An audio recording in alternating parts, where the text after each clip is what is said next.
There are events in our world that seem too monstrous to be spoken aloud. One of these is the beginning of mass murder in the Third Reich, which didn't begin in concentration camps beneath infamous gates, but behind the closed doors of the most ordinary German hospitals. When people hear genocide, they picture war, camps, and faceless armies. But history has a hidden page. The first wave of Nazi extermination was entrusted not to soldiers, but to doctors and nurses, people who were trained to save lives. Why did these familiar figures become the architects of a new civilization of evil? And why does this story still hold its witnesses and descendants in its grip? It all began with a single document. On the first day of the war, September 1st, 1939, Adolf Hitler quietly signed an order. Grant a merciful death to those deemed incurable by the state. From that moment, thousands of people became numbers on forms, and hospitals turned into the first laboratories of death. How did the doctors make these decisions? What drove them? Why did meticulous German bureaucracy so easily turn compassion into an instrument of murder? And as the medical world was swept up in these events, how did professionals realize that detachment and obedience could become the start of tragedy? This story reveals not just dry facts. It peers into the thoughts of those who doubted, feared, protested, or conversely, joined the machinery without question. We will listen to the accidental victims, voices of protest, and the chaos inside souls battling with conscience, a struggle that continued long after the war. So let's open this chapter, because remembering and telling it truly matters. Everything began silently. No loud propaganda, no public trials, just letters, forms, and instructions, and an internal shift of the medical system to serve the new order. In every psychiatric institution, doctors were suddenly tasked with filling out detailed questionnaires for every patient. Not just names, diagnoses, and treatments, but assessments. Could the patient care for themselves? Was there any hope of improvement? Did they burden staff? Could they ever be useful to society? Bureaucracy like this was familiar, but now every checkbox could mean a death sentence. Special commissions formed inside hospitals, made up not just of medical workers, but officials, SS representatives, and even lawyers, to give the process a veneer of legality. Their main goal was simple: decide who was hopeless, who was pulling society backward. The lists began with children who had incurable mental illnesses, then shifted to adults with physical and mental disabilities. Children were isolated first. Parents were told they were being sent for better care. In reality, children were locked in special institutions where tragedy followed a schedule: lethal injections, medication overdoses, and denial of proper nutrition. Each death was documented as a tragic medical incident, not murder. Adults were taken from clinics in batches. Transport sheets contained no questions, just dates and signatures. The new treatment was final, and doctors followed instructions strictly. No questions, no goals to heal, just what was written in the regulations. One doctor later recalled, "It all became so routine that in the end, you stopped seeing pain and death as something tragic. In the system, it was just another line in a list to be crossed off." The need for efficiency was total. Soon, single doses were replaced by mass service with barbiturates, morphine, and later gas chambers. First in hospitals, not camps. Who were the executors? Not fanatics or sadists, but ordinary doctors, nurses, and drivers.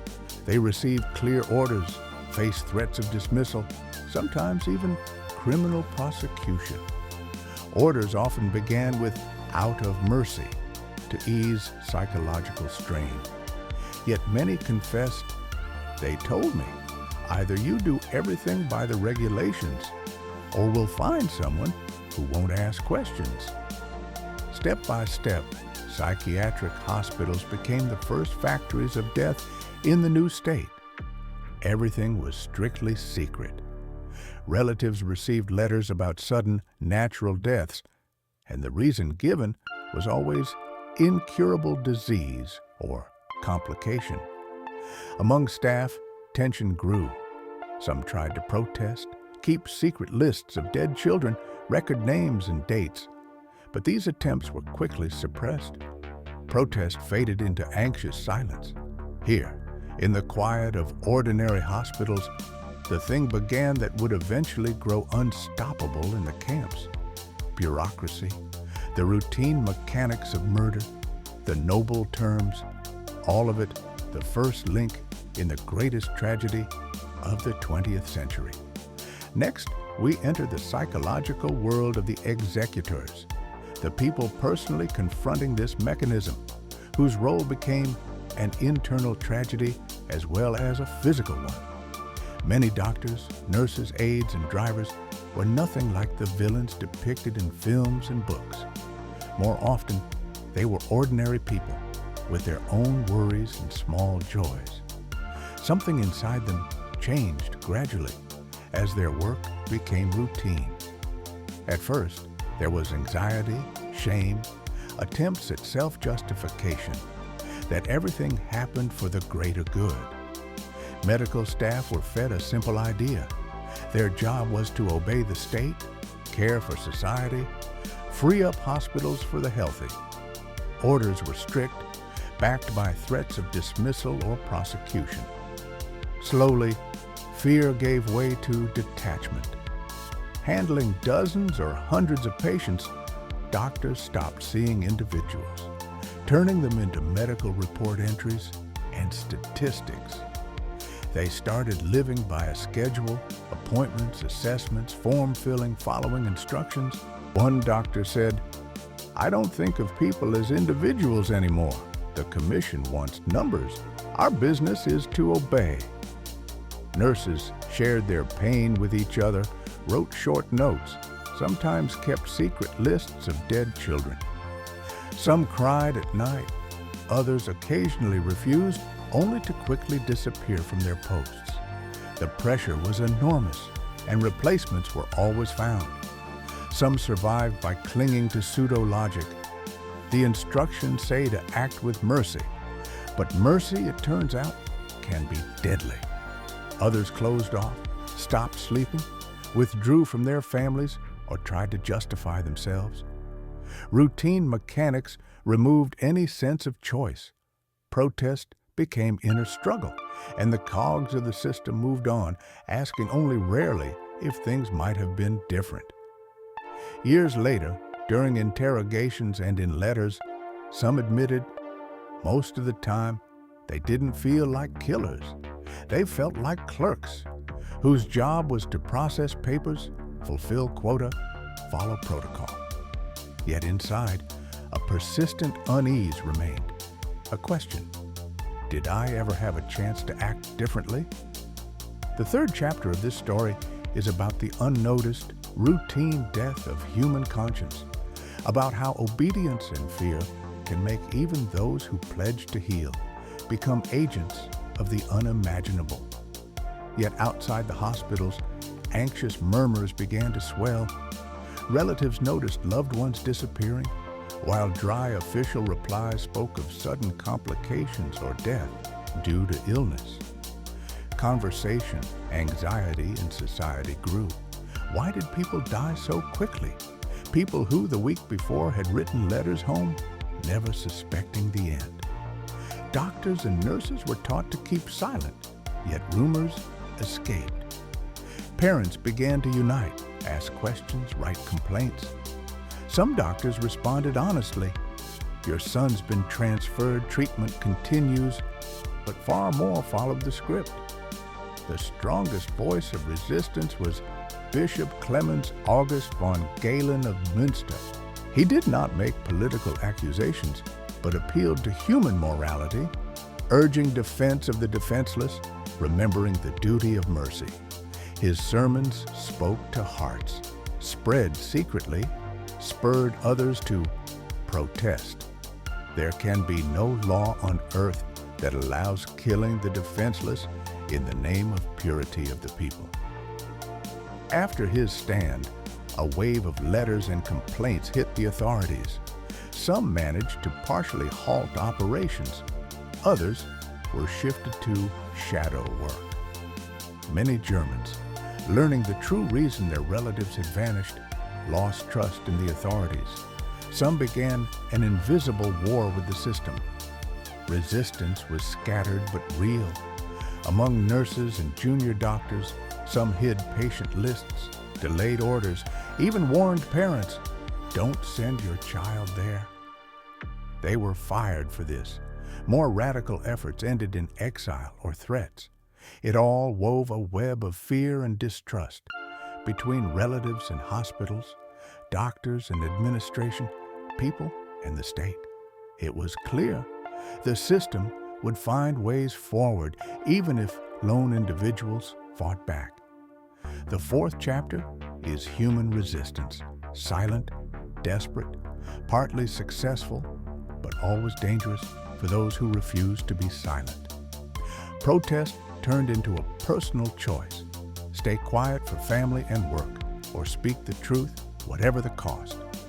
This struggle is the truest sign of a surviving soul in a world demanding absolute submission. The fifth point, the consequences.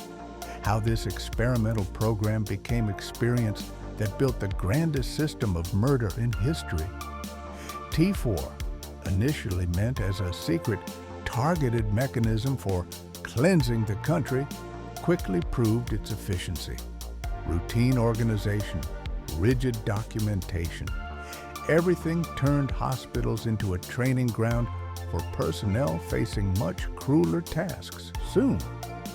Over several years, thousands of doctors, nurses, administrators, and officials passed through this mechanism. Trained in mass extermination, they quietly became leading executors of new orders, especially when concentration camps were founded. Staff from hospitals were sent to camps like Auschwitz, Majdanek, Sobibor. There, much larger operations were already underway. Those bearing T4 experience gave instructions, kept everything in order, knew how to suppress the inner protest of new workers. Methods worked out on hospital patients became the foundation for camps. Gas chambers destroying groups in minutes. Strict documentation, diagnosis, cause, signature. Deceiving relatives, sending official letters with false causes. Personnel rotation, expansion, and distribution to large centers. When T4 was officially ended, the operation didn't stop. It simply went underground. Secret patient transfers, private killings disguised as care, regional authorities following shadow orders. Doctors and administrators no longer asked if it was right. They had long ago learned to execute orders without thought. Thus, a new kind of fear formed in society. It was clear anyone could simply disappear, not just killed by police or soldiers, but murdered by paperwork and a couple signatures. Turned into instruments, medical workers saw extermination as humane from the regime's point of view. Many admitted in court they stopped seeing human life as valuable, viewing their work as routine in a vast bureaucratic machine. T4 made possible the rapid leap from hundreds of deaths to thousands and millions. Camps used the same system: strict accounting, perfectionism and paperwork, calm personnel rotation, routine mass murder as public service. This transformation's consequences went far beyond the war years. The psychological breakdown in T4, the quiet adaptation to killing, justification via greater good, all remained in personal histories, doctors' souls, and archival records forever. The tragedy of T4 isn't just the hundreds of thousands of lost lives, but how quickly mercy was turned into a factory for death, with neat forms, precise lists, and firm commands from above. A broken moral compass, that's the program's result. Guilt replaced by justification, fear by indifference. And with that indifference, a world was killed that believed everything could be explained as social benefit.